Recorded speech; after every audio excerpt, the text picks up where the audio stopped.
బృహదారణ్యకోపనిషత్తులో యాజ్ఞవల్క్య మహామునిలా ప్రార్థించాడు. అసతో మా సద్గమయ తమస్సో మా జ్యోతిర్గమయ మృత్యోర్మా అమృతం గమయ. యథార్థంగా అడిగాడు చూడండి దేవుణ్ణి.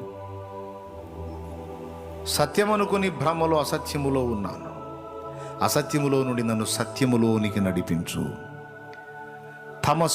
తమస్సో మా జ్యోతిర్గమయ, అంధకారం చీకటిలో నుండి నన్ను విడిపించి వెలుగులోనికి నడిపించు.